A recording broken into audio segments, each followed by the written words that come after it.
بسم الله الرحمن الرحيم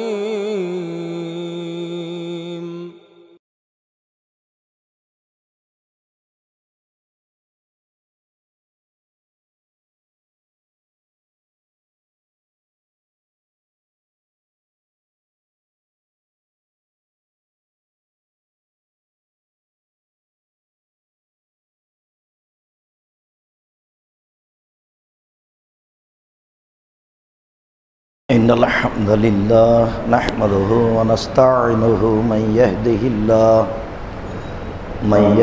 الله فلا مضل له ومن يضلل فلا هادي له وأشهد أن لا إله إلا الله وحده لا شريك له وأشهد أن محمدا عبده ورسوله أما بعد فإن خير الحديث كتاب الله وخير الهدى هدى محمد صلى الله عليه وسلم وشر الأمور محدثاتها وكل محدثة بدعة وكل بدعة ضلالة وكل ضلالة في النار. أعوذ بالله من الشيطان الرجيم. واعبدوا الله ولا تشركوا به شيئا وبالوالدين إحسانا وبذي القربى واليتامى والمساكين. عن أبي هريرة رضي الله تعالى عنه قال قال رسول الله صلى الله عليه وسلم لا يدخل الجنة من لا يأمن جاره بوائقه. رواه البخاري ومسلم. عن أبي هريرة رضي الله تعالى عنه قال قال رسول الله صلى الله عليه وسلم والله لا يؤمن والله لا يؤمن والله لا يؤمن.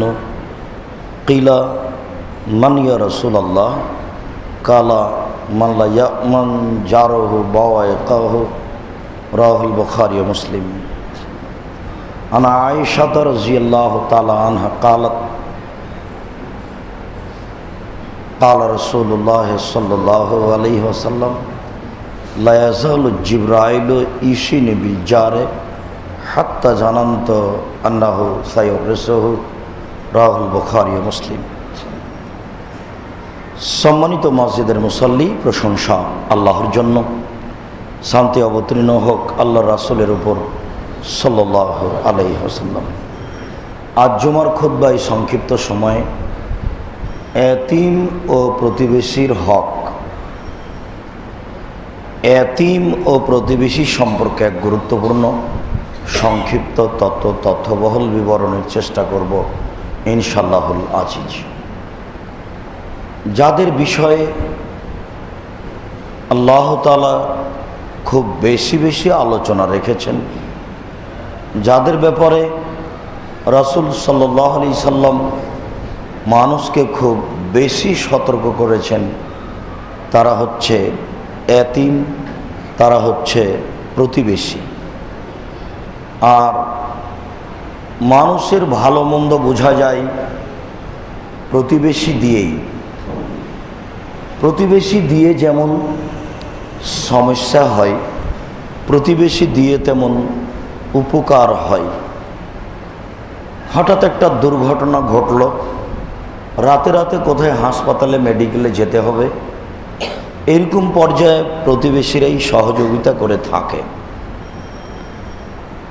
আবার প্রতিবেশী ভালো না হলে প্রতিবেশীর সাথে এত দ্বন্দ্ব বেশি হয়ে যায় যে মনে হয় শত্রু হিসাবে আমার প্রতিবেশী সবচেয়ে খারাপ। এ লোকের কাছে কিভাবে বাঁচা যায়, এরকম একটা পরিবেশ মানুষের চলে আসে। মানুষ তো মানুষ তো আর ফেরেশতা নয়।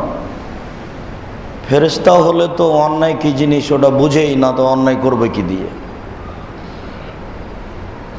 ভালো ছাড়া মন্দর গতি ফেরেশতার মধ্যে নেই। খায় না, পান করে না, জমি জায়গা চাষ করে না, হাট বাজার নাই, কিছুই নাই, ছেলে নাই, মেয়ে নাই, বিবাহ নাই, শাদী নাই, কিছুই না। সৃষ্টি হয়েছে দিন রাত আল্লাহর ইবাদত করবে। এই জন্য মানুষ যদি আল্লাহর ইবাদত না করে তাহলে আল্লাহর কিছু আসে যায় তা নয়। ফেরেশতা কেন? উনি বলছেন যে সারা পৃথিবীর আকাশ জমিনের কোনো কিছুই যদি আমাকে না ডাকে তবু আমি হামিদ, আমি প্রশংসনীয়, আমি আল্লাহ আমার ইচ্ছা মতো এগুলো করেছি, আমি দেখি কে কি করে। ফাআলুল লিমা ইউরিদ, যা ইচ্ছা তাই করেন। আর এই পৃথিবীর অবস্থা, মানুষদের পৃথিবী আবাদ করেন।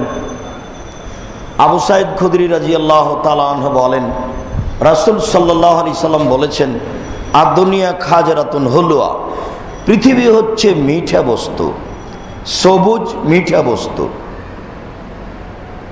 এটা মানুষ ন্যায় অন্যায়ভাবে ভোগ করবে, এ কথাই ঠিক।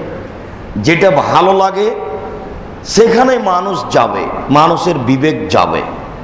তো পৃথিবী হচ্ছে ভালো লাগা জিনিস, এটা নগদ। কবে জান্নাত হবে সেটা কখন, সেটা বহু দূরে। বাড়ি ঘর, জমি জায়গা, অর্থ সম্পদ, নারী, ছেলে মেয়ে সব নগদ পৃথিবীতে। যেটা নগদ সেটাই তো মানুষ চায়। তা আল্লাহর নবীও বলছেন যে পৃথিবী হচ্ছে নগদ মিঠা বস্তু। আল্লাহু মুস্তাখলিফুকুম ফিহা, আর আল্লাহ তোমাদেরকে এইটার মালিক করে দিয়েছে, পৃথিবী ভোগ করার জন্য সুযোগ দিয়ে দিয়েছেন। ওয়ায়ানজুরু মা তা'মালুনা ফিহা, এখন আল্লাহ দেখছেন যে তোমরা কি করো। এটা আল্লাহ দেখছেন যে তোমরা পৃথিবীর মালিক হয়ে উপস্থিত ভোগ করতে গিয়ে কি করো।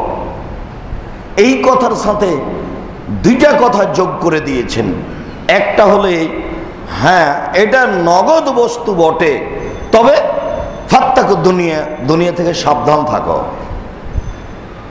এই সাবধান থাকা বিষয়টি দুইভাবে। একটা হচ্ছে পৃথিবীকে অন্যায়ভাবে ভোগ করো না, অর্থ সম্পদ জমি জায়গা। আর আরেকটা হচ্ছে পাপ করার ব্যাপারে পৃথিবীকে ভয় করো। মানে পৃথিবী যে তোমার অজান্তে কত বড় রেকর্ডিং বস্তু, তা মানুষ হিসাবে আমি মুহাম্মদ সাল্লাল্লাহু আলাইহি সাল্লাম জাতিকে তেমন বুঝিয়েছেন এইটা নয়, খালি বলেছেন সাবধান থাকো, পৃথিবী একদিন তোমাদের বিরুদ্ধে কথা বলবে, সেই দিন তোমাদের কি হবে। তার মানে পৃথিবী যে আপনার পাপকে ধরে রাখার রেকর্ডিং কত বড় বস্তু সেটা আমরা বুঝাতে অক্ষম। এখনো মানুষ ওরকম মোবাইল ফাংশন তৈরি করতে পারেনি যেটা যুগ যুগ ধরে রাখবে মানুষের কথাকে। এই পৃথিবী এত বড় উন্নত মানের রেকর্ডিং বস্তু যে আদম থেকে নিয়ে কিয়ামত পর্যন্ত কোনো মানুষের কোনো কথা, কোনো কর্ম এই জমিন ফেল করবে না। এই জমিন একটা রেকর্ডিং বস্তু আপনার কথা ও কর্ম ধরে রাখার জন্য। যেদিন আপনার সামনে এটা চালু করে দেওয়া হবে, টিপ দিয়ে আপনার সামনে চালু করে দেওয়া হবে, তখন এই জমি ফটফট ফটফট ফটফট করে কথা বলবে আপনার সামনে। তাহলে এটা কত বড় আপনার জন্য বিপজ্জনক বস্তু সেটা আপনি বুঝতে পারছেন। এখনই আপনি মোবাইলে কারোর সাথে কথা বলার ব্যাপারে, কোনো নারীর সাথে কথা বলার ব্যাপারে সাবধান থাকছেন।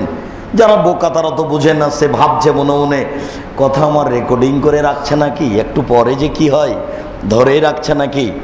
তো এইটা তো মানুষের তৈরি করা। আদম থেকে নিয়ে কিয়ামত পর্যন্ত যত মানুষ এসেছে, যত মানুষ আছে, যত মানুষ আসবে, পৃথিবীর সমস্ত মানুষের কথা ও কর্মকে রেকর্ডিং করে রাখছে পৃথিবী। এটা কত বড় একটা আশ্চর্য রেকর্ডিং বস্তু, মানুষ হিসেবে আমরা জাতিকে বোঝাতে অক্ষম। তবে শুধু তিনি সতর্ককারী বলেছেন, তোমরা পৃথিবী থেকে সাবধান থেকো। আল্লাহ তাআলা বলেছেন, ইয়াউমাইজিন তুহাদ্দিসু আখবারাহা, পৃথিবীর উপরে যা কিছু ঘটছে একদিন পৃথিবী তোমাদেরকে কিন্তু সব বলে দেবে, একথা আল্লাহ বলেছেন। ইয়াউমাইযিন তুহাদ্দিসু আখবারাহা, সূরা জিলজালে আছে। ইয়াউমাইযিন তুহাদ্দিসু আখবারাহা, পৃথিবীতে যা কিছু ঘটছে সব পৃথিবী বলে দিবে। তাই রাসূল সাল্লাল্লাহু আলাইহি সাল্লাম ওই হাদিসের যে হাদিসে বললেন যে পৃথিবী মিঠা বস্তু, তোমরা তার মালিক, আল্লাহ দেখছেন তোমরা কি করো, এইটুকু বলার পরে আল্লাহর নবী বললেন ফাত্তাকুদ দুনিয়া, তোমরা দুনিয়া থেকে সাবধান থেকো। দুনিয়া তোমার কত বড় বিপক্ষের বস্তু তা এখন বুঝতে পারছো না। যেদিন দুনিয়া তোমার বিপক্ষে কথা বলবে সেদিন তুমি কোনো পথ ঘাট পাবে না বাঁচার মতো। অতএব পৃথিবী থেকে সাবধান থাকো। পরের বাক্যে বললেন ওয়াত্তাকুন নিসা, আর নারীদের থেকেও সাবধান থাকিও। দুটাই পাশাপাশি। তবে পৃথিবী বেশি ভয়াবহ, নারী তার পাশে, আর না হলে দুটাই সমান। এটা একটা বলার গতি। নারীও যেমন বিপজ্জনক বস্তু, পৃথিবীও তেমন বিপজ্জনক বস্তু। নারীও যেমন বিপজ্জনক বস্তু, পৃথিবীও তেমন বিপজ্জনক বস্তু। এখন আল্লাহ এভাবে করেছেন নারীকে, আর আল্লাহ রাসূল এইভাবেই বলছেন নারী না হলে চলে না মানুষের, আবার নারী মানুষের জন্য বিপজ্জনক বস্তু। শান্তি তৃপ্তি সেখানে। আল্লাহ তাআলা বলছেন অমিন আয়াতিহান খালাকালাকুম মিন আনফুসিকুম আজওয়াজান লিতাসকুনু ইলাইহা, আমি তোমাদের স্ত্রীদেরকে তোমাদের মধ্য থেকে সৃষ্টি করেছি যেন তোমরা সেখানে শান্তি তৃপ্তি পাও। পৃথিবীতে শান্তি তৃপ্তির বস্তু হচ্ছে নারী। 10 তলা বিল্ডিং দিয়ে স্বর্ণ দিয়ে বানায় হলো অত শান্তি হয় না। নারীর কাছে যে শান্তি আছে, ঘর বাড়ি পরিষ্কার পরিচ্ছন্নতা নারী দিয়ে যা হয় তা অন্য কাউকে দিয়ে হয় না। সুখ শান্তি ভোগ বিলাসী সব উন্নত মানের ব্যবস্থা নারীর কাছে রয়েছে। এই কথা আল্লাহ তাআলা বলেন। কষা জুতা কি যেন এভাবে আছে যে যে জুতা পায়ে ধরে না কঠিন হয়, সেই জুতা পরা যেমন কঠিন, যার স্ত্রী দুষ্ট তার সফরে বাইরে থাকা তেমনই ভালো। স্ত্রী যদি ভালো না হয় তাহলে শান্তি তৃপ্তি পাওয়া যায় না। আজকের আমাদের আলোচনার এক পর্যায়ে আসবে। তাহলে স্ত্রী অবশ্যই একটা ভালো বস্তু, যেটা আল্লাহ তাআলা বলছেন। আবার আল্লাহ রাসূল বলছেন যে নারী থেকে সাবধান থাকো। এরা যে কত বড় বিপজ্জনক বস্তু, এই কথাটা বলতে আল্লাহ রাসূল বলছেন ইয়াকুম দুখুল আলা নিসায়ে, নারীদের নিকটে যাওয়া থেকে বেঁচে থাকো, গেলে তোমার ধ্বংস আসবেই। ইয়াকুমুল মুগিবাত, যে নারীর স্বামী নেই ওই বাড়িতে যায় না, গেলে তোমার মান অপমান ধ্বংস হবেই। তুমি নিজেকে রক্ষা করতে পারবে না জাতির সামনে। তিনি বলেন মা তারাক্তু বাদি ফিতনাতান আযারাল রিজালি মিনান নিসায়ে, আমার জীবনে ছাড়িনি কোনো বস্তু যেটা পুরুষের চেয়ে, যেটা নারীর চেয়ে বিপজ্জনক হতে পারে পুরুষের জন্য। আমার জীবনে আমি ছাড়িনি কোনো বস্তু যেটা পুরুষের জন্য বেশি বিপজ্জনক হতে পারে নারীদের চেয়ে। আমার জীবনে ছাড়িনি কোনো বস্তু যেটা পুরুষের জন্য বেশি বিপজ্জনক হতে পারে নারীদের চেয়ে। তিনি বলেছেন লা ইয়াখলুনু রাজুলুন বিইমরাতিন ইল্লা কানা সালাসুল সময় শয়তান, তোমরা কোনো নারীর সাথে নির্জনে একত্রিত হও না, হলেই তৃতীয় জন হবে শয়তান। তোমরা সাবধান, নির্জনে কোনো নারীর সাথে একত্রিত হও না, হলেই তৃতীয় জন হবে শয়তান। তিনি বলছেন ইন্নাল মারাতা তুকবিলু ফি সূরাতি শায়তান ওয়া তুদবিরু ফি সূরাতি শায়তান, নিশ্চয় নারী শয়তানের বেশ ধরে আসে, শয়তানের বেশ ধরে যায়। নিশ্চয় নারী শয়তানের বেশ ধরে আসে, শয়তানের বেশ ধরে যায়। তিনি বলেন ইন্নান নিসা হাবাইলু শয়তান, নিশ্চয় নারী শয়তানের জাল, নিশ্চয় নারী শয়তানের জাল। আল্লাহ তাআলা বলেন শয়তানের ষড়যন্ত্র দুর্বল, নারীর ষড়যন্ত্র সবল। শয়তানের ষড়যন্ত্র দুর্বল, নারীর ষড়যন্ত্র সবল। আল্লাহ তাআলা বলেন শয়তানের ষড়যন্ত্র দুর্বল, নারীর ষড়যন্ত্র সবল। আল্লাহর রাসূল সাল্লাল্লাহু আলাইহি ওয়াসাল্লাম বলেন ও নারী জাতি, তোমরা এমন জাতি যে বুদ্ধিমানের বুদ্ধিকে নষ্ট করতে পারো। ও নারী জাতি, তোমরা এমন জাতি যে বুদ্ধিমানের বুদ্ধিকে নষ্ট করতে পারো। ও নারী জাতি, তোমরা এমন জাতি যে বুদ্ধিমানের বুদ্ধিকে নষ্ট করতে পারো। গুলিস্তানে উঠতেই একটা গাড়িতে একটা মেয়ে বসে আছে, পাশে একটা সিট ফাঁকা আছে। আমি উঠে পাশে দাঁড়াতেই মেয়েটা হাসি মুখে বলল, ভাইয়া বসেন, এখন আর নিজেকে ধরে রাখতে পারবেন না। তোমার নাম কি, তোমার বাপের নাম কি, তুমি কি করো, এক ভাইয়াতে সব দখল, খালি হাসি মুখে। একটা ভিন্ন ধরনের জাতি, একটা আশ্চর্য অবাক জাতি, যেইটা রাস্তাঘাটে চললে মানুষের ইমান আমান কেমনে থাকে। তারাই যদি রাস্তাঘাটে থাকে, এই জন্যই তো আপনাকে এইভাবে আমি বারবার বলি, সব পরিকল্পনা ইহুদিদের, টাকা দেয় খ্রিস্টান, মাঠকর্মী মুসলমান। মোবাইলে কণ্ঠটা নারীর কেন? টিভি খুললেই দেখা যাচ্ছে যে পাউডার বিক্রি করছে নারী ল্যাংটা হয়ে, পুরুষ দিয়ে হয় না। রাস্তাঘাটে দেখা যাচ্ছে যে কোকাকোলা, ঠান্ডা, মেরিন্ডা, পেপসি বিক্রি করছে নগ্ন পতিতালয়ের নারী ল্যাংটা হয়ে, কেন পুরুষ দিয়ে চলে না? এই ছেলেটা পড়ে এসেছে লন্ডন থেকে, বড় ডাক্তার, ঢাকা মেডিকেলের ডাক্তার, তার চেম্বারে একটা সচেতন সুন্দর হুঁশিয়ার ছেলে থাকবে, সেখানে কেন তার সহযোগী সুন্দরী নারী? পৃথিবীর কোনো অফিস আদালত পুরুষের পাশে নারী না হলে চলে না কেন? পরিকল্পনা করে ইহুদি, টাকা দেয় খ্রিস্টান, মাঠকর্মী মুসলমান। পরিকল্পনা করে ইহুদি, টাকা দেয় খ্রিস্টান, মাঠকর্মী মুসলমান। ইহুদি খ্রিস্টান জানে আমরা মোহাম্মদকে মানি না, আমাদের জাহান্নাম হবেই, এ কথা নিশ্চিত। ইহুদি খ্রিস্টান এবং শয়তান, শয়তান ইহুদি খ্রিস্টান, এই তিন শ্রেণীর জাতির জীবন বাজি লেগে আছে, জীবন বাজি লেগে আছে। মুসলমানকে যে কোনো মূল্যে জাহান্নামে নিয়ে যাবে, যেতেই হবে। তারা একাই জাহান্নামে যাবে না, এটা জীবন বাজি রেখে লেগে আছে শয়তান, ইহুদি, খ্রিস্টান। আর ঠগানোর পথ হলো দুটি, একটি নারী আর একটি হলো পুরুষ। হাজারো লক্ষ না পুরুষ বসে আছে বাংলাদেশে, গার্মেন্টস চলে নারী দিয়ে। আশ্চর্য ব্যাপার, পুরুষ নেই, পুরুষ তো আছে। তাকে বেকার করলেই জেনা বেড়ে যাবে, সব জায়গাতেই নারীকে নিয়ে গেলে জেনা বেড়ে যাবে।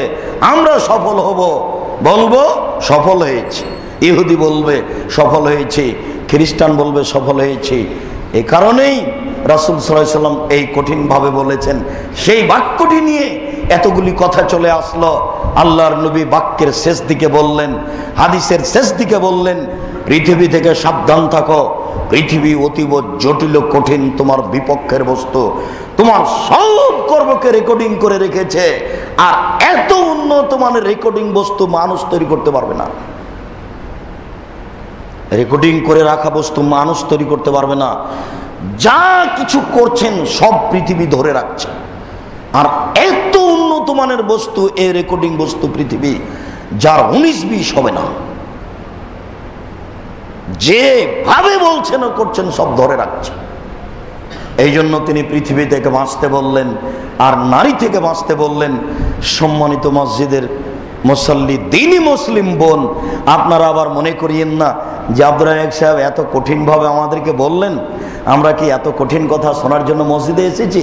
দুঃখিত, আমি অনুবাদক, আমি নিজে এই কথা বলিনি। তবে আপনাকে আমি এভাবে বলবো কেন? আপনাকে তো আমি খাদিজার মতো মনে করি, আমি আপনাকে আয়েশার মতো মনে করি। আপনাকে এই কথা বলবো কেন? আবু হুরায়রা রাদিয়াল্লাহু তাআলা আনহু বলেন, যা জিবরাইল ইলান নবী সাল্লাল্লাহু আলাইহি সাল্লাম, জিবরাইল আল্লাহর নবীর কাছে আসলেন, এসে বলছেন, হাজিহি খাদিজা আল্লাতী আতাত ইলাইকা, ওই যে খাদিজা আপনার নিকটে আসছে। মাহা এনাউন, তার হাতে একটা পাত্র রয়েছে, ফিহে এদাউন তম, সেই পাত্রে খাদ্য আছে আর তরকারি আছে, আপনার জন্য নিয়ে আসছেন খাদিজা। আসলে আপনি তাকে বলবেন, খাদিজা ইয়াকরাউল্লাহু তাআলা সালামা, আপনি বলবেন যে খাদিজা তোমাকে আল্লাহ সালাম দিয়েছে, অমিন্নি, আর আমার পক্ষ থেকে বলবেন খাদিজা তোমাকে জিবরাইল সালাম দিয়েছে। অবাসের ফিল জান্নাহ, তারপরে তাকে একটা অবাসের ফিল জান্নাহ, তার একটা জান্নাতের সুসংবাদ দিবেন, যেখানে কোনো হইচই নেই, যেখানে কোনো অশান্তি, অতৃপ্তি বলে কোনো জিনিস নেই, সেটা হীরা মুক্তা মাণিক্য দ্বারা তৈরি। বুখারী মুসলিম। তো খাদিজাও তো মানুষ, ওও তো মহিলা। আল্লাহ রাসূল এইভাবে বলেছেন, তো ওইভাবে বলেছেন। এইভাবে বলেছেন তো ওইভাবে বলেছেন, তা আপনাকে তো খাদিজার মতো মনে করি, আপনাকে এইভাবে তীব্র নিন্দা করব বলে কেন? আল্লাহ রাসূল বলেছেন নারী শয়তানের বেশ ধরে আসে, শয়তানের বেশ ধরে যায়। তাহলে কি এই কথা আল্লাহ রাসূল খাদিজাকে বলেছেন? তাহলে এই কথা আল্লাহ রাসূল আয়েশাকে বলেছেন? আয়েশা রাদিয়াল্লাহু তাআলা আনহা বলেন, আমার ঘরে কবর হলো আমার স্বামী মুহাম্মদ সাল্লাল্লাহু আলাইহি সাল্লাম। তা আমার ঘরে আমি ঢুকি স্বাভাবিকভাবেই, এখানে আমার স্বামীর কবর। কয়দিন পরে আমার বাপের কবর হলো, তখন আমি স্বাভাবিকভাবে যাই, এটা আমার স্বামীর কবর, এটা আমার বাপের কবর। কয়দিন পরে কবর হলো ওখানে উমর রাদিয়াল্লাহু তাআলা আনহুর, তখন আর আমি কবরের পাশে স্বাভাবিকভাবে যাই না, নিজেকে গুটিয়ে নিয়ে যাই। আমার লজ্জা হয়, এখানে একটা বেগানা পুরুষের কবর আছে, আমার শরম হয়, এখানে একজন অন্য পুরুষের কবর আছে। আয়েশা কবরকে লজ্জা করেন, আর আপনি খোলা মাঠে ঢাকা শহরে ঘুরেন, আর আপনি বলছেন আব্দুর রাজ্জাক সাহেব আমাকে গালি দিল, নিন্দা করলো, আপনাকে আরো কিছু বলা দরকার। এ তো আমি অনুবাদ করে বলছি, আপনাকে আরো কিছু বেশি করে বলা দরকার। আপনার শরম বলে কোনো জিনিসই নাই, আপনার হায়া বলে কোনো জিনিসই নাই। আপনাকে আমি বলিনি আপনি গেলেন কোনো বাজারে, আপনার বাপ কি মরেছে? আপনার স্বামী কি মারা গেছে? আপনার বড় ছেলে কি মারা গেছে? আপনি কে বলতে চাচ্ছেন? আমরা কটু কথা বললাম মানে এই কথা আপনি ভাববেন কেন? কেন ভাববেন? 24 ঘন্টার মধ্যে নীতি পরিবর্তন করুন। ইসলাম আয়েশার জন্য যদি হয়ে থাকে তা আপনার জন্য আছে, ইসলাম যদি খাদিজার জন্য হয়ে থাকলে আপনার জন্য আছে, জান্নাত যদি খাদিজার জন্য হয়ে থাকে তা আপনার জন্য আছে, জান্নাত যদি আয়েশার জন্য হয়ে থাকে তাহলে আপনার জন্য আছে। জান্নাত পুরুষ এবং নারীর জন্য আল্লাহ তৈরি করেছেন, জান্নাত মানুষের জন্য তৈরি করেছেন। এ কথা আল্লাহ বলেন, এ কথা নবী বলেন। আমি জান্নাত পাবো না মানে যে কোনো মূল্যে পাবো জান্নাত। জান্নাত পাওয়ার জন্য যা করা লাগে জীবন বাজি রেখে করব। আপনি করে যান, সফল হবেনি। আপনি আয়েশাকে আল্লাহ রাসূল কি বললেন যে শয়তান? আয়েশাকে কি আল্লাহ রাসূল বললেন যে শয়তানের জাল? এই আচরণের নারী যারা, তাদেরকে বললেন নারী দিয়ে পৃথিবী ধ্বংস হবে, মানুষ পরকাল হারাবে, জান্নাত হারাবে নারী আর অর্থ দিয়ে। তার একাধিক প্রমাণ রয়েছে। সম্মানিত মসজিদের মুসল্লি, আমরা বলছিলাম ওয়াবুদুল্লাহ ওয়ালা তুশরিকু বিহি শাইআ ওয়া বিল ওয়ালিদাইনি ইহসানা। পৃথিবীর মানুষ, তোমরা আল্লাহর ইবাদত করো, আল্লাহর সাথে শরীক করো না কাউকে, এটা আল্লাহ তাআলার দাবি। পৃথিবীর মানুষ, তোমরা এক আল্লাহর ইবাদত করো, তার সাথে বিন্দুমাত্র শরীক করো না। এরপরে আল্লাহ তাআলার আদেশ ওয়া বিল ওয়ালিদাইনি ইহসানা, পিতামাতার সাথে ভালো আচরণ করো। আল্লাহর ইবাদত করার পরে পৃথিবীতে যারা সবচেয়ে সম্মানের হকদার তারা হচ্ছেন পিতামাতা। আল্লাহ তাআলা পিতামাতার মান সম্মান বাড়াতে বাড়াতে বাড়াতে বাড়াতে নিজের কাছে নিয়ে চলে গেছে। মানুষের জীবনে ভালো আচরণ করার মানুষ হচ্ছে পিতামাতা। আমিও অনেক সময় চিন্তা ভাবনা করি, এইভাবে আল্লাহ বলছেন কেন, এত বলছেন কেন, আল্লাহর নবী এত কেন বলছেন? শুনুন, মানুষের বয়স যখন বেশি হয়ে যাবে তখন মানুষ অকেজ হয়ে যায়, তখন মানুষ উল্টা কথা বলে, তখন বাপ মার অর্থ সম্পদ ভোগ করছি বটে, তবে বাপ মার কথা আর ভালো লাগে না, তাকে সহ্য করা যায় না, যা কিছু বলে সবই উল্টা। কেমনে সহ্য করি? বাপের তৈরি করা বিল্ডিংয়ে বসবাস করি বটে, কিন্তু তার কথা শুনলে খুব ভারী লাগে, যা বলে সবই উল্টা। বিকেলে এসে দেখছি মা বিছানে পেশাব করে রেখেছে ঘরে, দুর্গন্ধে টিকা যায় না। আমি বললাম আমার স্ত্রীকে, কি ব্যাপার, তুমি আমার মায়ের বিছানাটা ঠিক করে দাওনি যে? তখন আমার স্ত্রী আমাকে বলছে, যাও তুমি তোমার মায়ের বিছানা পরিষ্কার করো। আমি ঘরে গেলে তোমার মা আমাকে অকথ্য ভাষায় গালি দেয়, আমি তোমার মায়ের বিছানা ঠিক করব মানে? তখন আপনি কি করবেন? আপনার মা গালি দেয়, এ কথাও ঠিক। আপনার স্ত্রী ঘরে ঢুকলে আপনার মা গালি দেয়, এখন যদি আপনি ঘরে ঢুকে বলেন, হ্যাঁ তোর বৌমাকে গালিস, কে তোকে দেখবে, তাহলে এখন আর জান্নাত হবে না, আপনিও বড় বিপাকে। বাপ মা আপনার উল্টা কথা বলবে, এই কথাই ঠিক। এখন তো মা আদর করে, আব্বু আব্বু বলে, আম্মু, এত এখন তো আর কোনো হিসাব বোঝা যায় না। যেদিন বাপ মার কোনো পথ থাকবে না, আপনার কাছেই থাকবে, তারা অজল অকেজ হয়ে যাবে, সেদিন তার সব কথা হবে উল্টা। সারাদিনে যদি 10টা কথা উল্টা হয়, তখন আপনার মন মানসিকতা কেমন হবে? সেই দিন আপনাকে পরীক্ষা করা হবে আপনি জান্নাত পাবেন কিনা। এই জন্য আল্লাহ তাআলা তার মান মর্যাদাকে বেশি করতে করতে নিজের কাছে নিয়ে চলে গেছে। তারপরে আল্লাহ তাআলা বলছেন, ওয়াবিল ওয়ালিদাইনি ইহসানা ওয়াবিদিল কুরবা ওয়াল ইয়াতামা ওয়াল মাসাকিন, নিকট আত্মীয়র সাথে ভালো আচরণ করো। নিকট আত্মীয়র সাথে ভালো আচরণ করা খুব কঠিন। গন্ডগোল আত্মীয়র সাথেই হবে, জমি জায়গা নিয়ে হতে পারে, বিবাহ শাদী নিয়ে হতে পারে। বাপ মাকে ভালোবাসে মেনে চলা যেমন কঠিন, নিজের আত্মীয়র সাথে ভদ্রতা বজায় রাখা তেমনি কঠিন। এই জন্য এটা এখানে এসেছে। তারপরে আল্লাহ তাআলা বলেন, ওয়াল ইয়াতামা, এতিমের সাথে ভালো আচরণ করো। আমাদের দেশে এতিমের লালন পালন বিষয়টি ওইরকম নয়। সেই কালে আরবের ভূখণ্ডে যা ছিল, আল্লাহ তাআলা বলছেন এতিমের সাথে ভালো আচরণ করো। ওয়াবিল ওয়ালিদাইনি ইহসানা ওয়াবিদিল কুরবা ওয়াল ইয়াতামা ওয়াল মাসাকিন, মিসকিনদের সাথে ভালো আচরণ করো। মিসকিন যাদের সংসার চলে না, চাইতেও পারে না, এখানে ফকির মিসকিন দুটাই ধরে নিতে হবে। মিসকিন যাদের সংসার চলে না, চাইতেও পারে না, ঠিক দুপুরে যখন খেতে বসেছেন তখনই ওই গরিব মানুষটা যে মাঝে মধ্যে কাজ করতে আসে, মিসকিন, সংসার চলে না, অসহায় মানুষ, ঠিক ওই সময়তে চলে এসেছে 10টা টাকার জন্য। যখন খেতে বসেছেন তখনই, আর আপনি একবারে খেপে গেলেন, হ্যাঁ বোকা, সময় বুঝ না, এই সময়তে এসেছিস, যা একটু পরে আয়, সময় বুঝে না। এটা একটা আচরণ। আর একটু বলবেন, আব্বু আহমদ তুই আসছিস রে, আয় আয়, গরিব মানুষ, আয় তুই আমার সাথে একটু খেয়ে নেয়। আব্বু ওকে ডাকো, গরিব মানুষ এসেছে আব্বু, দুপুরে আমার সাথে খেয়ে নে। কিনা কিনে নেওয়ার জন্য এসেছিস, 20টা টাকা, আচ্ছা ঠিক আছে যা নিয়ে যা। এইটা কেমন আর আগেরটা কেমন? যে সময় এসেছিস, সময় পাইস না, যাও পরে। এরা অত গরিব মানুষ, আপনার পায়ের নিচে থাকে, তাকে লাথি মারাও যেমন, আদর করাও তেমন। আপনার কাছে লাথি মারা সহজ, 2টা লাথি মেরে বিদায় করে দিলেন। আপনি যদি তাকে বলেন, আরে আহমদ আয়, গরিব বেটা, আব্বু ওকে ডেকে নিয়ে আসো তো, গরিব মানুষ আব্বু এসেছে দুপুরে, সেটা খেতে দিয়ে দাও, তো তাহলে তার মনটা কেমন হবে? মিসকিনের সাথে সদাচরণ করো, এটাও জটিল। মিসকিন অধীনে থাকে, অসহায় গরিব মানুষ অধীনে থাকে, যাকে লাথি মারা সহজ। এই জন্য আল্লাহ এখানে হা দিয়েছেন, তার সাথে সদাচরণ করো। জারিল কুরবা জারিল জুনুব, নিকট প্রতিবেশীর সাথে ভালো আচরণ করো, দূর প্রতিবেশীর সাথে ভালো আচরণ করো। নিকট প্রতিবেশীর সাথে ভালো আচরণ করো, দূর প্রতিবেশীর সাথে ভালো আচরণ করো।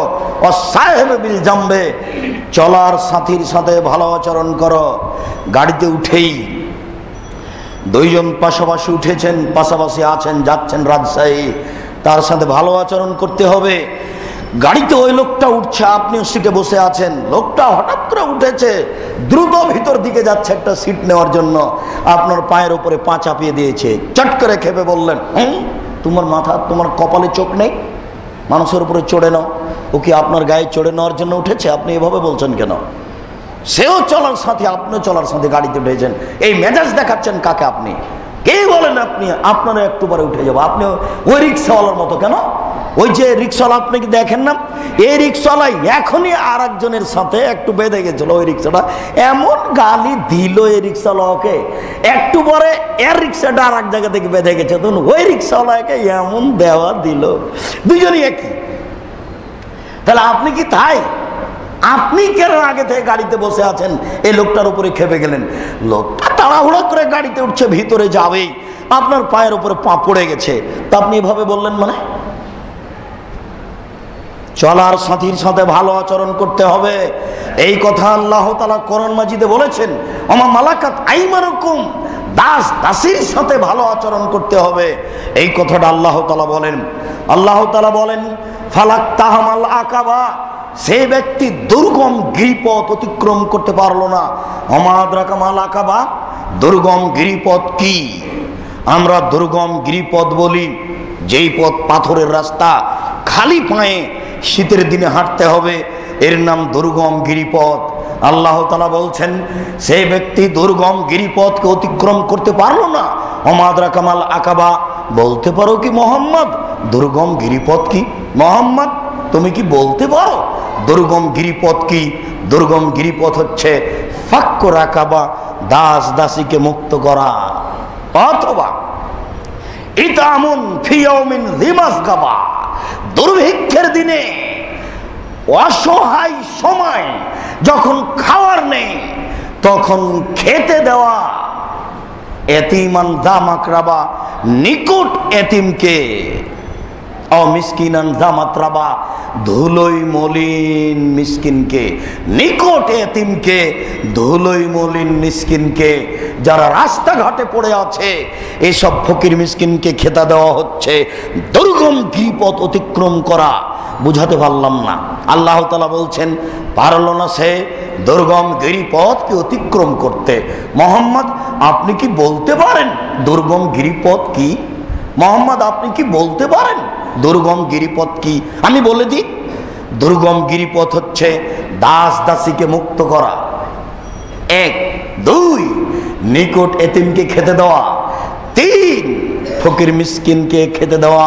এইগুলো হল, এই 3টা হচ্ছে দুর্গম গিরিপথ। অথচ দুর্গম গিরিপথ হচ্ছে শীতের দিনে খালি পায়ে পাথরের উপর দিয়ে হাঁটা।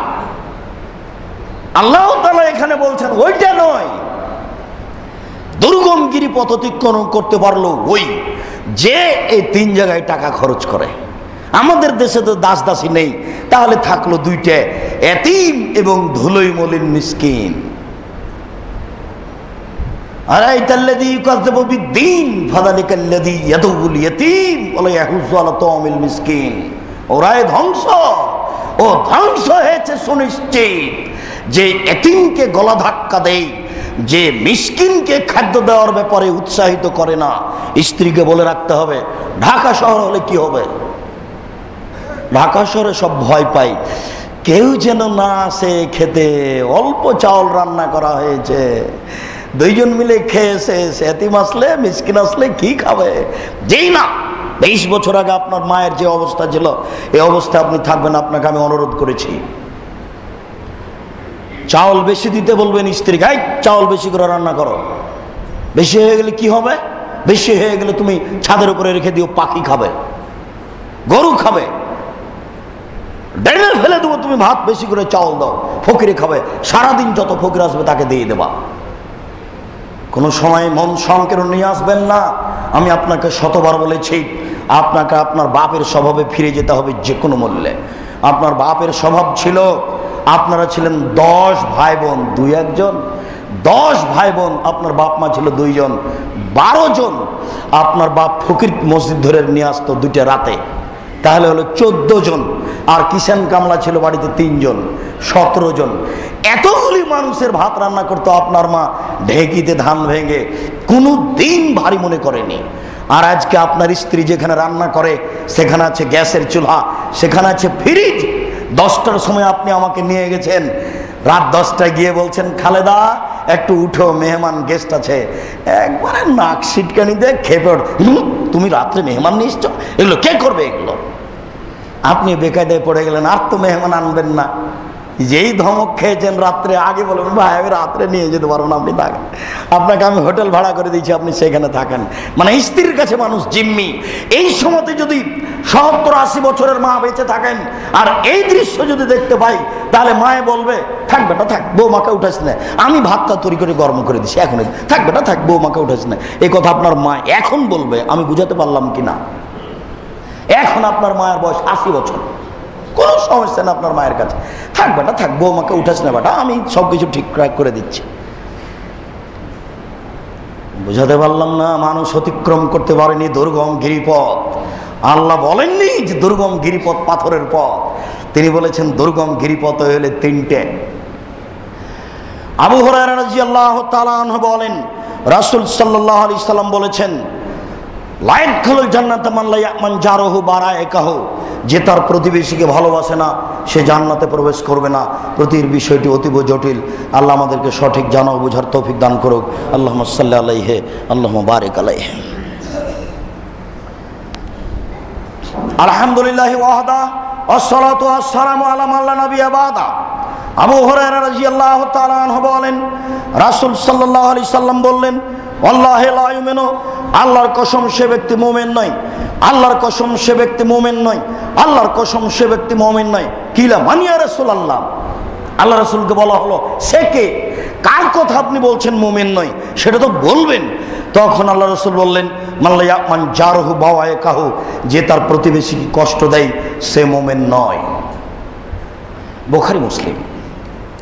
আয়েশা রাদিয়াল্লাহু তাআলা আনহা বলেন, রাসূল সাল্লাল্লাহু আলাইহি সাল্লাম বলেছেন, লা ইয়াজালু জিবরাইল ইশিনি বিল জারে, যখনই জিবরাইল আমার কাছে আসেন তখনই বলেন প্রতিবেশীকে ভালোবাসবেন, প্রতিবেশীকে ভালোবাসবেন। যতবার জিবরাইল আমার কাছে আসে ততবারই আমাকে বলেন প্রতিবেশীকে ভালোবাসবেন, প্রতিবেশীকে ভালোবাসবেন। বাপরে বাপ, বলার গতিতে মনে হচ্ছে আন্দাহু সাইরসুহু, প্রতিবেশীকে অংশীদার বানিয়ে দিবে জিবরাইল। ভাবখান মনে হচ্ছে যে জিবরাইল আমাকে বলবে যে আপনার জমির ভাগ দেন প্রতিবেশীকে, বলার ভাব মনে হচ্ছে। বুখারী মুসলিম। আল্লাহর নবী এভাবে বলছেন। বাপরে বাপ, জিবরাইলের বলার ভাগ দেখে মনে হচ্ছে, জিবরাইলের বলার ভঙ্গিমা দেখে মনে হচ্ছে, জিবরাইলের বলার রং ঢং দেখে মনে হচ্ছে প্রতিবেশীকে জমির ভাগ দিতে হবে। আপনার আমার কি দিয়ে বোঝায় প্রতিবেশীর সাথে কিভাবে চলবেন? খুবই যে কঠিন প্রতিবেশীকে মানা। ওর আপনার ছেলেটা বুঝতে পারেনি, প্লেটে ভাত খাওয়ার পরে প্লেটের পানিটা এদিকে চালিয়ে দিয়েছে, আর আপনার দেওয়ালে গিয়ে লেগে গেছে। আপনার এই যে লেগে গেল, হ্যাঁ, প্রতিবেশী ভালো নয়, কোথা থেকে এসেছে, উড়ে পড়ে এসেছে, পল্লীর মানুষ বুঝে না, সব দেওয়ালকে কি করলো, এই সে না। আপনি দোকানে বসে আছেন, পাশের দোকানে গ্রাহক আসে কিনে, আসে কিনে, আসে কিনে, আপনি এবারে জ্বলতে জ্বলতে জ্বলতে ছাই হয়ে গেছেন, কেউ যে আসে না এদিকে। একটু পরে একজন আসলো, তখন আপনি বলছেন ওই দোকানে অত নেন কেন, ও 10 টাকা জিনিস 20 টাকা ধরে। প্রতিবেশী খুব কঠিন। নাহলে এইভাবে আল্লাহ রাসূল বলছেন কেন? আয়েশা রাদিয়াল্লাহু তাআলা আনহা বলেন, রাসূল সাল্লাল্লাহু আলাইহি সাল্লাম বললেন, লা তাহারাকাত লা তাহাকারান্না জারাতুন লিজারাতিহা, কোন মহিলা যেন কোন প্রতিবেশী মহিলাকে তুচ্ছ মনে না করে। ওয়ালাউ কানা ফিরসিনা সাতিন, একটু ছাগলের খুর হলেও দিতে হবে। পরস্পরের দেওয়া অভ্যাস থাকা ভালো। আবু যার গেফারি রাদিয়াল্লাহু তাআলা আনহু বলেন, রাসূল সাল্লাল্লাহু আলাইহি ওয়াসাল্লাম বললেন, এজা তাবাখতা মারাকাতান ফাকসির মাহা তাহজিরানাকা। আবু যার, যখন তুমি তরকারি রান্না করবে, যখন তোমার স্ত্রী তরকারি রান্না করবে, তখন যেন তরকারিতে ঝোল বেশি করে, ঝোল দিয়ে প্রতিবেশীকে মূল্যায়ন করবে। এখন তো ঝোল বেশি হয় এমন তরকারি যদি প্রতিবেশীকে দেন তো ড্রেনে ফেলে দিবে। ঢং নাই, এখানে দিতে এসে যা, ও ফেলে দাও। কেউ তো শরীয়ত বুঝে না। আপনার স্ত্রী মাস্টার ডিগ্রি পাস হলে কি হবে, ও তো প্রতিবেশীর একদিন পড়েনি, ও খাই পায়খানা করে দিন কাটাই। আল রাজ্জাক হোটেলে গিয়ে সবাই মিলে খায়, টাকা আছে খাবে, আরে বাদ দাও আজকে রান্না করা, চলো হোটেলে খাই। ও তো আর বুঝে না শরীয়ত কি জিনিস, খায় পায়খানা করে দিন কাটাই। প্রতিবেশী কি জিনিস জানে না। এগুলো তো হাদিস বুখারী মুসলিমের, এগুলো কি করবেন? এগুলো ছাই করবেন কেন? আপনার স্ত্রী বলবে প্রতিবেশীরা সব রান্না করতে জানে না, তরকারি বেশি করে এখানে দিতে এসেছে, ফেলে দাও ড্রেনে। তরকারি যদি না খাওয়া যায় আপনার স্ত্রী বলতে পাবে না, চুপ করে রেখে দিয়ে ফেলে দিবে সে নিজের খেয়ালে। হাতে হাতে তাকে পাল্টা কিছু দিয়ে পাঠাতে হবে, নাহলে পরের দিন দিয়ে পাঠাতে হবে। আপনি বিত্তশালী মানুষ, ও দিয়ে পাঠিয়েছে পানি বেশি সহ তরকারি, আপনি রাখেন না, ফেলে দেন, মুখ বন্ধ রাখবেন। পরের দিন আপনি প্রতিবেশীকে দিয়ে পাঠান, আপনার বিত্তশালী মানুষ আপনি, আপনার স্ত্রী ভালো বুদ্ধিমতী, ভালো রান্না করতে পারে, আপনি দেন না। আপনার স্ত্রী নাক ছিটকানি দিয়েছে মানে ও বর্ণ, ও বর্বর, অসভ্য, ঘৃণিত নারী। ও প্রতিবেশী বুঝে না, ও ধর্মকর্ম বুঝে না, এমনিতে খায় আপনাকে ধ্বংস করে। আপনি বুঝতে পারছেন না স্ত্রী কিভাবে ধ্বংস করে।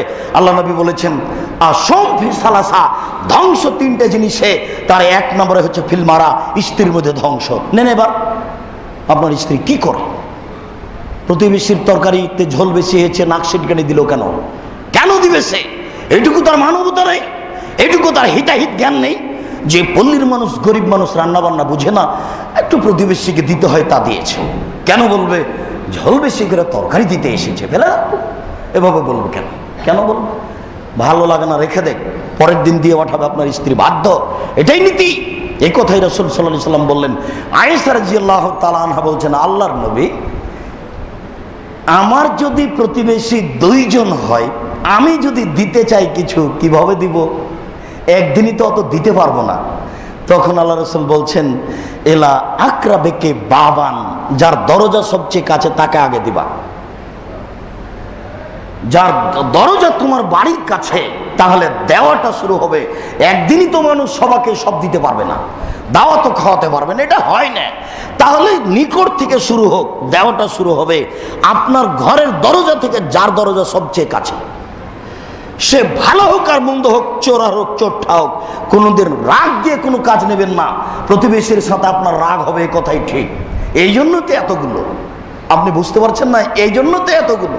প্রতিবেশী যে গরিব মানুষ, নিচে তলায় থাকে, একেবারেই গরিব, ও ভ্যান চালিয়ে খায়। আমি বললাম, এই সন্ধ্যার সময় ভ্যানটা আনিও তো, ও আনেনি। আচ্ছা, আমাকে ভালো লাগেনি সেই জন্য আনি না। আপনি তো খেপে গেলেন, তার বেটা তুমি আমার পাশে থাকো, তোমার একটা ভ্যান চালক, তুমি আমার কথা শুনলে না, ওকে এই বাড়িতে উঠতে দিস না, এটা ভ্যান সময় মতো আনে না। আপনার তো রাগ কাজ করে বিবেকে, অথচ রাগ দিয়ে কোনো কাজ হয় না। প্রতিবেশীকে মেনে চলা খুবই কঠিন।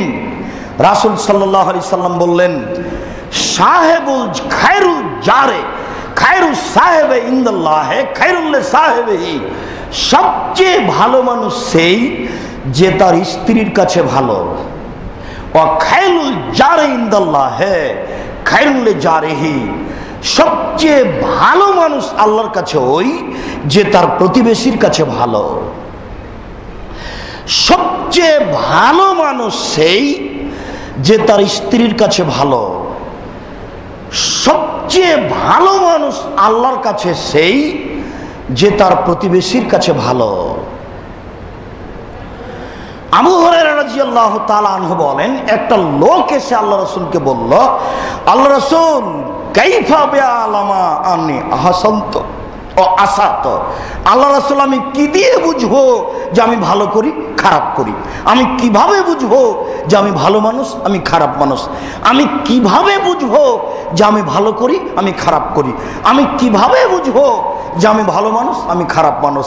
তখন আল্লাহ রাসূল বলছেন, শোনো, এজা সামিতা মিন জিরানেকা একুনুনা আনতা আহসানতা ফাকাদ আনতা আহসানতা ফাকাদ আহসানতা।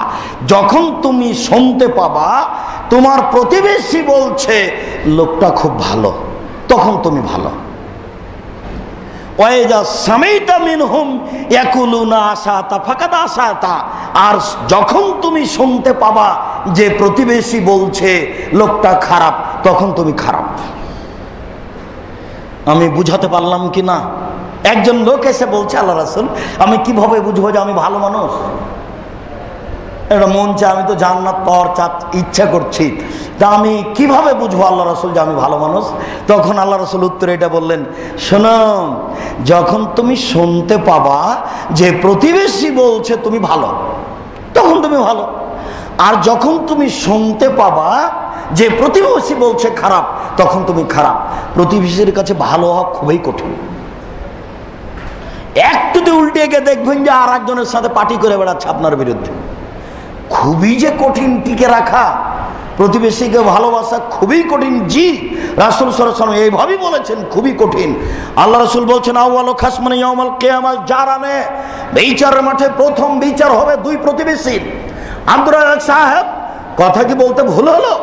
একদিন আপনি আমাদের মসজিদে বলছিলেন প্রথমে বিচার হবে সালাতের নামাজের, আজকে আপনি বলছেন 2 প্রতিবেশীর বিচার প্রথমে হবে। আল্লাহ রাসূল বলছেন, আউয়ালু খাসমানি ইয়াউমাল কিয়ামাহ জারানে, বিচারের মাঠে প্রথম বিচার হবে 2 প্রতিবেশীর। জি, আমি ঠিক বলেছি, ভুল বলিনি। আল্লাহর হকে বিচার হবে প্রথমে নামাজের। নামাজ হলো আল্লাহর হক। নামাজ হলো আল্লাহর হক।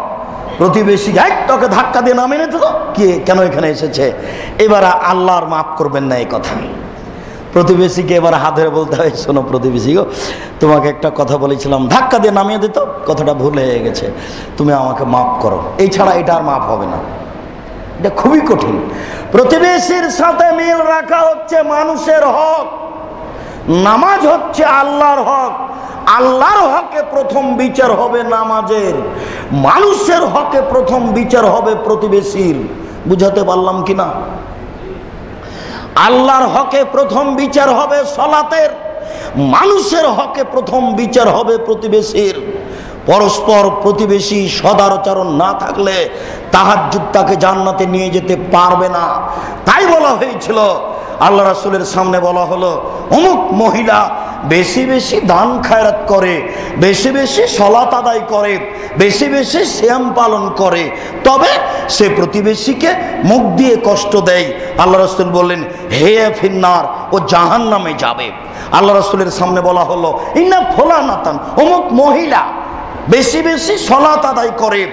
ইবাদতের জগতে আল্লাহকে ডাকার সবচেয়ে বড় মাধ্যম হচ্ছে সলাত। 2, বেশি বেশি সিয়াম পালন করে। ইবাদতের জগতে সবচেয়ে দামি ইবাদত হচ্ছে সিয়াম, রোজা। 3, বেশি বেশি দান খায়রাত করে। বিচারের মাঠে আমি জান্নাত পাবো। আল্লাহ যদি বলেন কেন, তাহলে আমি বলবো আমার কাছে দলিল আছে। দলিল মানে এই জমি আমার, এই যে দলিল, এই বাড়ি আমার, এই যে দলিল, বিচারের মাঠে আমি জান্নাত পাবো। দলিল এই যে দান, এই যে দান করেছি, মসজিদে আমি টাকা দিয়েছি, জান্নাত পাবো না মানে? জান্নাত পাবো। বিচারের মাঠে সবচেয়ে জান্নাত পর মজবুত দলিল হচ্ছে দান। দান বিচারের মাঠে আপনার যত বড় সহযোগিতা করবে, কোন ইবাদত বিচারের মাঠে তত বড় সহযোগিতা করবে না। এই আপনার কাছে আসবে দলিল হয়ে, জান্নাত পাবো না মানে? পাবো অবশ্যই, আমার কাছে দলিল আছে জান্নাত পাওয়ার। আল্লাহ রাসূলের কাছে বলা হলো, মহিলা বেশি বেশি সালাত আদায় করে, বেশি বেশি সিয়াম পালন করে, বেশি বেশি দান খায়রাত করে, তবে প্রতিবেশীকে কষ্ট দেয়। আল্লাহ রাসূল বললেন, হে ফিন্নার, ও জাহান্নামে যাবে। কঠিন হয়ে গেল না এবার? আবু হুরায়রা রাদিয়াল্লাহু তাআলা আনহু বলেন, রাসূল সাল্লাল্লাহু আলাইহি সাল্লাম বলেছেন, লাইসাল মুমিনু বিল্লাযী ইয়াসবাউ জারহু জায়কুন। ওই কথাটা কিন্তু জারহু জায়ুন, ওই কথাটা কিন্তু ঠিক, যেটা আপনারা আগে থেকেই শুনেছেন, যে প্রতিবেশী না খেয়ে থাকে আর যে তৃপ্তি সহকারে খায় ও মুমিন নয়। এটা আগেকার কথা, যে এটা ঠিক আছে? আল্লাহ রাসূল বলছেন, লাইসাল মুমিনু বিল্লাযী ইয়াসবাউ, ওই ব্যক্তি মুমিন নয় যে তৃপ্তি সহকারে খায়, ওই ব্যক্তি মুমিন নয় যে ব্যক্তি তৃপ্তি সহকারে খায়। ওয়া জারহু যায়, তার প্রতিবেশী ক্ষুধার্ত আছে। প্রতিবেশীকে রোজ দেওয়া না গেলেও কিছু পরামর্শ তো দিবেন। এই যা 20 টাকা নিয়ে যা, 10 টাকা চাউল কেনে খা, কাজ করে খা, বসে আছিস কেন? যা মানুষের বাড়িতে কাজ কর, বসে থাক, খাই। মুখে তো কিছু বলবেন, কিছু পথ তো দিবেন, 2-1 সঙ্গে তো খাবার দিবেন, তাহলে আপনি প্রতিবেশীকে মূল্যায়ন করেন। প্রতিবেশীকে মূল্যায়ন করা ছাড়া মানুষ মুমিন হয় না। প্রতিবেশীকে মূল্যায়ন করা ছাড়া মানুষ মুমিন হয় না। রাসূল সাল্লাল্লাহু আলাইহি সাল্লাম বললেন, আর বাউন্দি সাদা, 4টা জিনিস আছে যার, সুখময় জীবন তার। 4টা জিনিস আছে যার, সুখময় জীবন তার। 4টা জিনিস আছে যার, সুখময় জীবন তার। 1, আলমারাতু সলেহা, ভালো স্ত্রী। এটা না হলে কোনো কাজই চলে না। সালাম দিয়ে ভিতরে ঢুকলেন, ঢোকার পরে দেখছেন যে ওইদিকে চলে গেল, মুখ ভারী করে ওইদিকে চলে গেল। আমি বললাম, এই খালাদা এদিকে শোনো, আর বলতে আছে আসেই না, আসেই না, মুখ ভারী করে আছে। কি যেন চেয়েছিল, শাড়ি নাকি দেওয়া হয়নি, সেই জন্য মুখ ভারী করে আছে। এখন খুব কঠিন। বউ ভালো না হলে শান্তি পাওয়া যায় না। সুখময় জীবন ওর, 4টা জিনিস আছে যার, সুখময় জীবন তার। 4টা জিনিস আছে যার। 1, একজন ভালো বউ, ভালো স্ত্রী, এটা হচ্ছে সুখময় জীবনের জন্য 1 নম্বর। 2, ওয়াল জারুস সলেহ, ভালো প্রতিবেশী। খালি একটু হইচই শুনেছে, তাড়াতাড়ি এসে দরজায় ধাক্কা মারছে, কি হয়েছে ভাই, কি হয়েছে ভাই, কি হয়েছে, ঘটনা কি? আরে ছেলে অসুস্থ, কি ডাক্তার দিকে আনবো নাকি, ডাক্তার দিকে আনবো নাকি, কি? এই নাম প্রতিবেশী। একবারে মনে হচ্ছে যে আমি আমার ছেলেকে যত তাড়াতাড়ি করে মেডিকেলে নিয়ে যেতে চাচ্ছি, প্রতিবেশী তার 100 গুণ বেশি চাচ্ছে। এর নাম প্রতিবেশী। আমি মনে হয় বুঝাতে পারছি না। ভালো প্রতিবেশী আপনাকে, ভালো প্রতিবেশী সুবিধা অসুবিধা সবসময়। আর কি ওই ডাক্তারটাকে কোথায় কোথায় কোথায় যাবো, ও আগেই চলে গেছে কখন, মা মরার সাথে সাথে কোথায় যে খবর দিচ্ছে প্রতিবেশী, বলছে যে সব খবর দেওয়া হয়ে গেছে। এর নাম প্রতিবেশী। আল্লাহ রাসূল বলছেন সুখময় জীবন আর প্রতিবেশী ভালো যার, সুখময় জীবন তার প্রতিবেশী ভালো যার, সুখময় জীবন তার প্রতিবেশী ভালো যার। 3 আল বাইতুল ওয়াসে প্রশস্ত ঘর। আপনারা পুরাতন ঢাকার মানুষ, ছোট ছোট ঘর হবে না, এগুলো ভেঙে দিতে হবে, হোক টাকা খরচ। মেহমান রুমটা করতে হবে বিশাল, 15 জন 20 জন মানুষ এসে বসবে, খাবে, থাকবে, যাবে, কোনো চিন্তা করবেন না। ফকির মিসকিন খাবে, আত্মীয় স্বজন খাবে।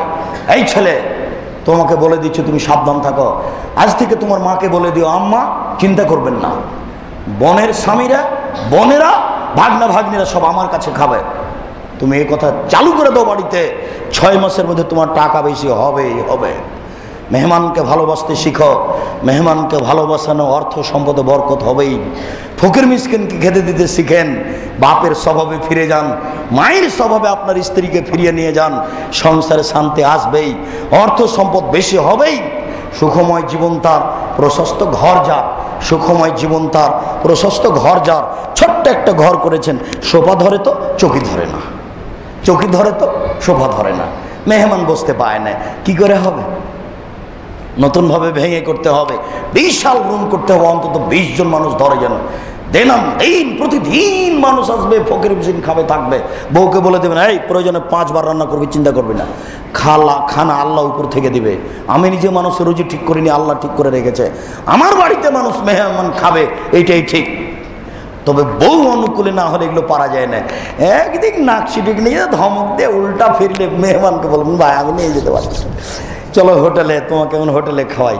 বউকে নিজের আয়ত্তে আনেন, মায়ের স্বভাবে নিয়ে যান। যদি না নিয়ে যেতে পারেন তাকে তালাক দিতে হবে, এই কথাই ঠিক। প্রতিবেশীকে, মেহমানকে যে কোনো মূল্যে ভালোবাসতে হবে। 4টে জিনিস আছে যার, সুখময় জীবন তার। 4 আল মারকাবুল হানি, একটা ভালো গাড়ি। কৃষক মানুষ গরুটা গাড়িতে জুটতেই শুয়ে গেছে, এটা ভালো নয়। আপনার একটা সাইকেল, গরিব মানুষ সাইকেলে উঠতেই চেন পড়ে গেছে, এটা ভালো নয়। আপনার 2 কোটি টাকা দামের গাড়ি, উঠতেই ওই আপনার মহাখালী যায়নি, চাকা নষ্ট, মনটাই খারাপ, ভালো লাগবে না। আল্লাহ রাসূল বলছেন সুখময় জীবন তার 4টে জিনিস আছে যার। 1 ভালো স্ত্রী, 2 ভালো প্রতিবেশী, 3 প্রশস্ত ঘর, 4 ভালো বাহন। ভালো বাহন আপনি যাতে চলেন, এটা ভালো, তাহলে আপনার সুখ। আল্লাহ রাসূল বললেন, শেষ কথা, আল্লাহ রাসূল বললেন একটা লোকের অভিযোগে, আন্না রাজুলান শাকাইলান নবী সাল্লাল্লাহু আলাইহি সাল্লাম কাসওয়াতা কলবি, একটা লোক এসে বলছে আল্লাহ রাসূল আমার অন্তরটা এতই শক্ত, গরিব মানুষের উপরে একটু নরম হয় না, ফকির এসে পাশে দাঁড়ালে খালি ঘিরাম না, এরকম মনে হয়।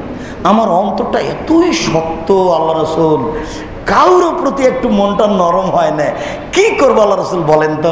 তখন আল্লাহ রাসূল বললেন ইনসারা আসাল ইয়াতিম, এতিমের মাথায় হাত দাও, এতিমের মাথায় হাত দাও, অতিমিল মিসকিনা, এতিমকে খেতে দাও, মিসকিনকে খেতে দাও, অন্তর নরম হয়ে যাবে। ওই যে এতিমের মাথায় হাত দিতে হয়, আগে থেকে জানেন, মা চাচির মুখে শুনেছেন, ওটা হাদিস। আল্লাহ রাসূল বললেন এতিমের মাথায় হাত দাও আর মিসকিনকে খেতে দাও, মন নরম হয়ে যাবে। আমি তো অনুবাদক, আমি তো কিছু করতে পারি না, এইভাবে আল্লাহ রাসূল বললেন, আপনাকে ওইভাবেই শোনালাম।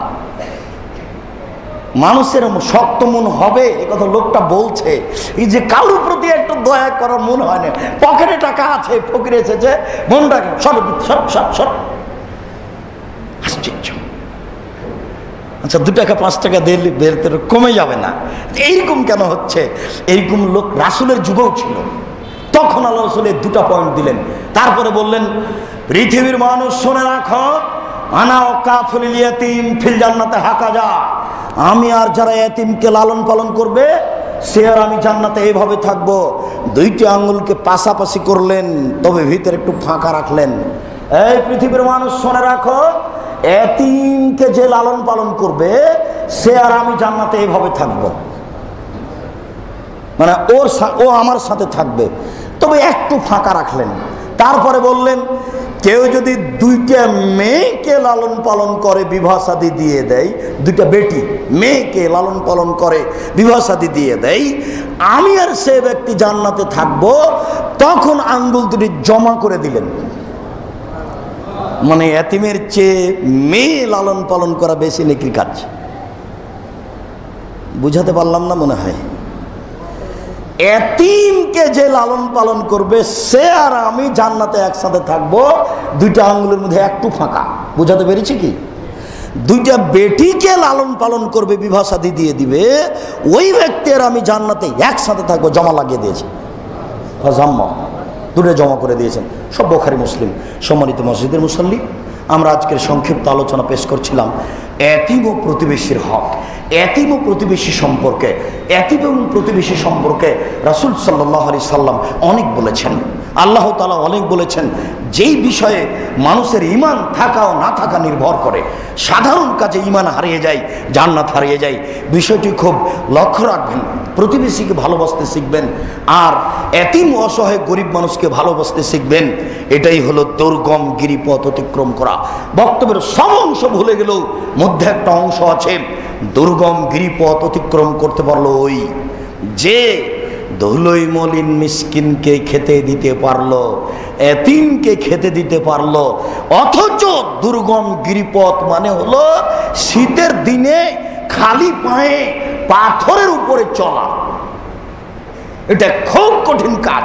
আল্লাহ রাসূল বলছেন যে ওইটা নয়, এইটা যে কাজ করতে পারলো সেই দুর্গম গিরিকে অতিক্রম করলো, সে জান্নাত পাবেই। সম্মানিত মসজিদের মুসল্লি, বিষয়টি ভাবনা। আল্লাহ আমাদের যারা মারা গেছে তুমি তাদের কবরের শাস্তি মাফ করো। আমরা যারা অসুস্থ তুমি তাদের আরোগ্য দান করো। আমরা যারা বেঁচে আছি তুমি তাদেরকে তোমার রাসূলের পদ্ধতি অনুযায়ী চলার তৌফিক দান করো। তুমি আমাদেরকে এতিম ও অসহায় মানুষকে সহযোগিতা করার তৌফিক দান করো। এ দাবি, এ দাওয়া তোমার দরবারে রেখে আজকের সংক্ষিপ্ত জুমার খুতবা এখানে শেষ করলাম। সাল্লাল্লাহু আলাইহি ওয়াসাল্লাম।